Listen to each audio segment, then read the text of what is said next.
কি হয়েছে এখানে? আমি বলি ভাইয়া, এখানে ইপিজেডে সাম্প্রতিক গার্মেন্টস শ্রমিকদের কিছু বেতনাদি কোনো ইস্যুর কারণে ঝামেলা করতেছিল তারা। আমরা অনেকজন শিক্ষার্থী মিলে, এখানকার এলাকার শিক্ষার্থীরা মিলে যে তাদেরকে দামানোর চেষ্টা করি, তাদের মাঝে ওরা দুষ্কৃতকারী, ওরা মনে করেন যে 20-25 জন পোলাপান আছে সর্বনিম্ন হলেও, ঠিক আছে। ওরা কি করছে, গার্মেন্টস শ্রমিকদের ভিতর থেকে আমাদের রড নিছে, ইট নিছে আঘাত করার জন্য।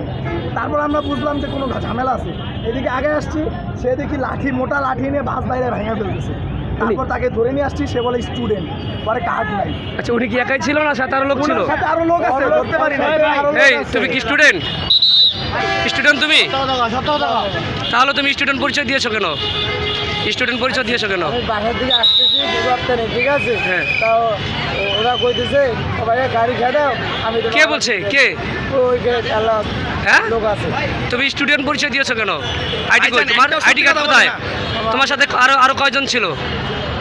আমি তো জানি না, আমার ছেলে আমরা শুনেছি তোমার সাথে সংঘবদ্ধ 20 থেকে 25 জন লোক ছিল, তারা কোথায়? ওই গেটে আছে ওরা। তা আচ্ছা, তোমরা কার নির্দেশে লাঠি নিয়ে আসছো? স্টুডেন্ট কার নির্দেশে? কে বলছে? কেন? কে বলছে? কে বলছে? ওরা কোচিং আমি লয়ে আসছি। কে বলছে লাঠিটা নিয়ে আসছো? তোমার বাড়ি কোথায়? আমার দেশের রংপুর। রংপুর কোথায়? রংপুর ঠিক আছে। পীরগাছা। তোমার বাবার নাম কি? আর বাবার নাম মোহাম্মদ নজরুল। হ্যাঁ, এখানে কি করো?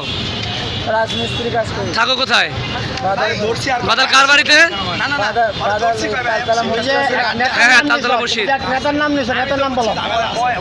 এই নাম কেটা বলা যে তখন যে শামীম ভুঁইয়া নাকি ওখানে গাড়ি ভাঙচুর করতে 200 টাকা দেয়। সুমন ভুঁইয়া কে? কই থাকে বলো।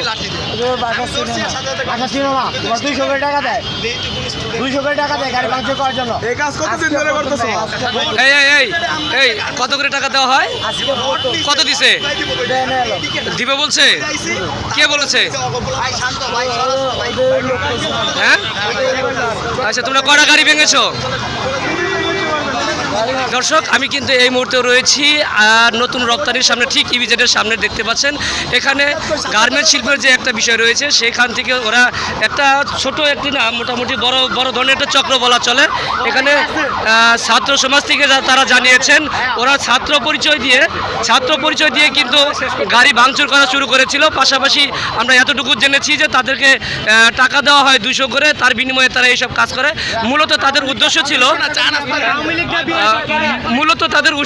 ছিল এখানে যে বৈষম্য বিরোধী ছাত্র আন্দোলন, যাদের অক্লান্ত পরিশ্রমের বিনিময়ে এই দেশ স্বাধীন হয়েছে আসলেও বলা চলে, তাদেরকে একটু তাদেরকে বিতর্কিত করার জন্য আসলে মূলত তাদের কিন্তু এই চক্র ছিল।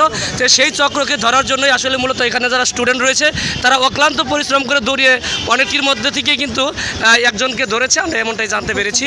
তো আসলে বাদ বাকি আমরা এখান থেকে জানতে পারবো যারা রয়েছেন।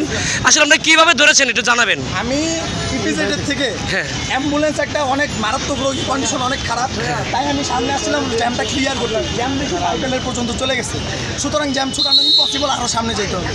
সেই সূত্রে আমি আগে আসতেছি, সে দেখি কি এত মোটা লাঠি নিয়ে, অনেক মোটা লাঠি দিয়ে বাস বাইরে ভাঙতেছে। কয়জন ছিল তারা? ও একা ছিল, আমি একা। আমি একা, ও একা। আসার পরে পিছন দিয়ে ধরছি, ভাই কে তুমি? বলে স্টুডেন্ট। কার্ড দেখাও, কার্ড দেখাইতে পারে না। পরে কলারটা যেই ধরছি, সে বলতেছে যে ভাই মাফ করুন। তারপরে তাকে এইভাবে ধরে নিয়ে। আচ্ছা, আমরা শুনেছিলাম ওদের সাথে সংঘবদ্ধ আরো 15 থেকে 20 জন লোক ছিল, এটা কি সত্য? আচ্ছা আচ্ছা, ওনারা গার্মেন্টস লোকদের সাথে মিশে আমাদের আঘাত করতে চাইছে, রড দিয়ে বলতেছে। আচ্ছা, আমরা আরেকটু শুনেছি যে ওনারা নাকি কেউ বা কাহারা টাকার বিনিময়ে পাঠিয়েছে, এরকম কিছু আপনাদের কাছে বলছে কিনা? দর্শক, যেমনটা শুনছিলেন, আসলে আমরা কিন্তু এখানে যতটুকু জানতে পেরেছি, স্টুডেন্টরা কিন্তু অত্যন্ত পরিশ্রম করে আসলেও এই বিশৃঙ্খলার থেকে তারা এই যে সন্ত্রাস দেখা যাচ্ছে, ওকে কিন্তু এখানে ধরা হয়েছে, একে আটকানো হয়েছে। তো আসলেও দেখতে পাচ্ছেন, সত্যি কথা বলিস ভাই।